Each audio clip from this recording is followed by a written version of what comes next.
আর হুমায়ুনের মন্তব্যে আরও এক অভিযোগ। কৃষ্ণনগর আদালতে হুমায়ুনের বিরুদ্ধে অভিযোগ। হুমায়ুনের শাঁটা ভাঙা মন্তব্যে আগেই জোড়া এফআইআর আমরা জানি, আর এবার অভিযোগ কৃষ্ণনগর আদালতে।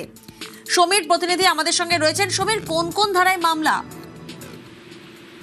দেখো প্রিয়াঙ্কা, যে হুমায়ুন কবির যে মন্তব্য করেছিলেন সভা থেকে, সেই সভার পরিপ্রেক্ষিতে কিন্তু কৃষ্ণনগর জেলা আদালতে মামলা করেছেন এবং এই মামলার পরিপ্রেক্ষিতে কিন্তু আদালত তদন্তের নির্দেশ দিয়েছে।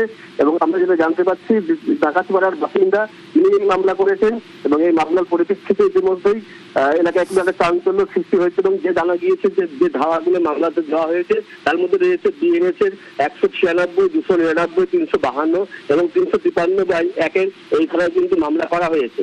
এবং ইতিমধ্যেই আদালত এই মামলাটি গ্রহণ করেছে এবং নির্দেশ দেওয়া হয়েছে তদন্তের জন্য।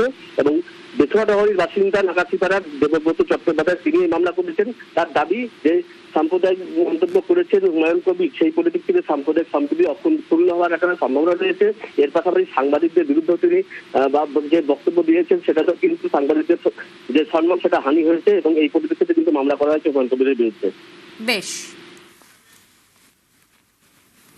সংবিধানের শপথ নেওয়া বিধায়ক তিনি কি করে এই কুরুচিকর একটা মন্তব্য করতে পারেন এবং দুটো সম্প্রদায়ের মধ্যে একটা সম্প্রদায়কে ইন্ডিকেট করেছেন, আরেকটা সম্প্রদায়কে লেলিয়ে দিয়েছেন।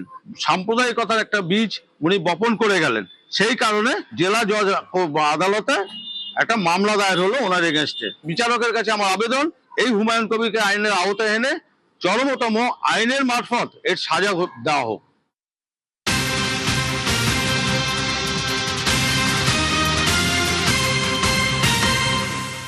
হুমায়ুনের উস্কানিমূলক মন্তব্যের সমালোচনায় মুর্শিদাবাদ।